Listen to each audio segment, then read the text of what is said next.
you have to wonder if the Coonins have just been cursed after Southwick running the three wild card races. You got Sasha with the broken collarbone and subsequent, loss of championship lead and basically title hopes. And you also have Lucas, who crashed in Moto 1 in Southwick due to the bike problem. Now, Lucas didn't get hurt on that, but since it's all gone downhill for him, and I guess also his brother if you want to attach this to it, but since the go from here in Southwick to the Fox Hills race where he ended up having a crash, he has gone 29th and 26th in the British Grand Prix.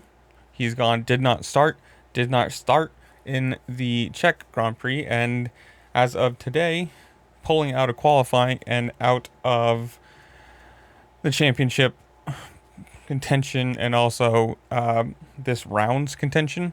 This is not good, right? I mean, from KTM saying, quote, Lucas Coonin ruled out of the MXGP of Flanders after free practice. The Belgian has made the decision to sit out his home race and focus on recovery.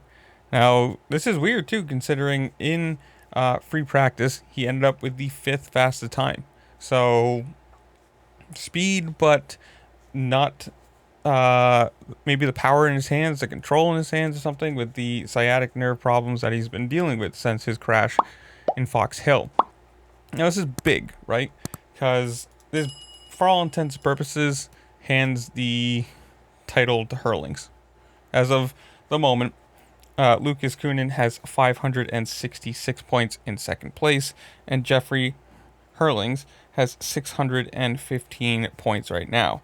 So he's already, 49 points ahead? Does that math work? And if Coonin's not going to be racing this weekend at all, there's another 50 points that he's not going to have. Probably going to end up behind Fevra at this point, who has 541 in third place. And so this is the end of the title contention, really, right? You're going to go from 50 points back, give or take some layman's math, to 100 points back just from this weekend. And that's a rough one, right? I mean, 100 points back. You've got the MXGP of Flanders this weekend, obviously. Then you've got Sweden, Netherlands, Turkey, China, and Australia. So 1, 2, 3, 4, 5 rounds after this to make up 100 points. That's a lot. I mean, 20 points a round. So, like, Hurlings is going to have to crash every single moto, probably. I don't know what the actual math of that would be, but that's a massive amount of points that you'd have to crawl back in a very short amount of time for all intents and purposes. And if he's sitting out to recover, who knows if we see him, I'm assuming by the end of the season at some point, yes. Maybe just the weekend off, another week of light training, no training, whatever he's ended up doing or going to do. And then you come back for Sweden and hope. I mean, it sucks, right?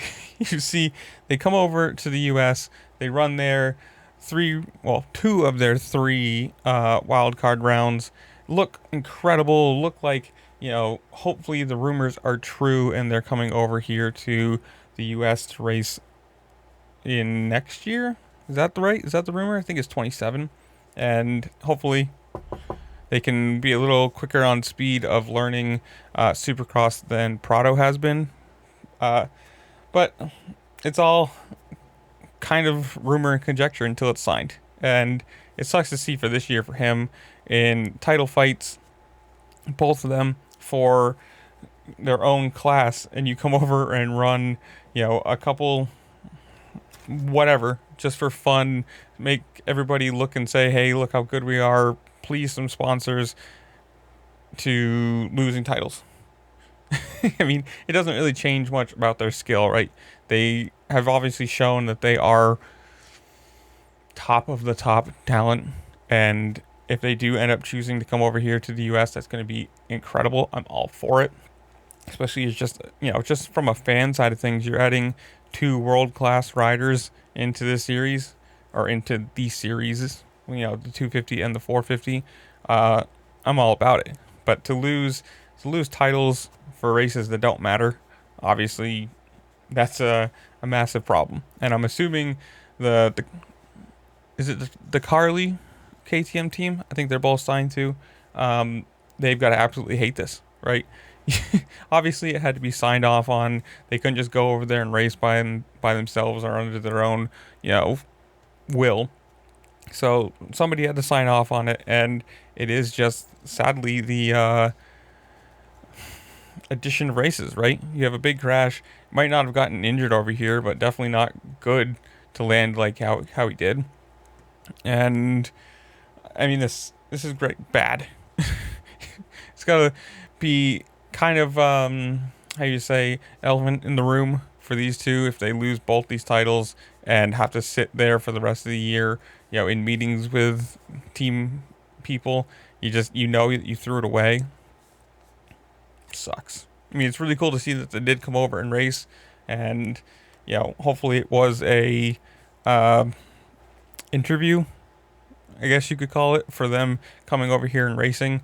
Obviously, they're going to be incredible talents and championship contenders on the motocross side of things, as they've shown, and it's going to be the question on how fast they can adjust or learn Supercross if they want to. We'll see about that one. Who knows? But as of the meantime, it's just a sad stretch of races for him. You know, 2 or 4 motos, 2 overall races where you didn't start a round. It's not going to be great. Not going to be great at all. I mean, that's anybody that's going to put a towel on your championship contention. That's just a lot of points that he's losing, sadly.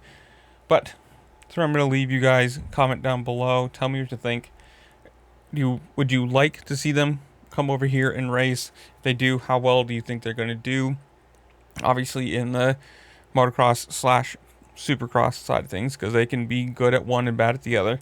And if you're watching the MXGP, I guess the question really is now, do you believe Sasha could come back and get his title or not? And also, I'm assuming, I was going to ask about the 450s, but you know, this is basically Hurling's title to win now. I mean, all he has to do is be smart and be consistent and win. Pretty easy, right? Sounds pretty simple. But that's where I'm going to leave you guys. Comment down below. Tell me what you think.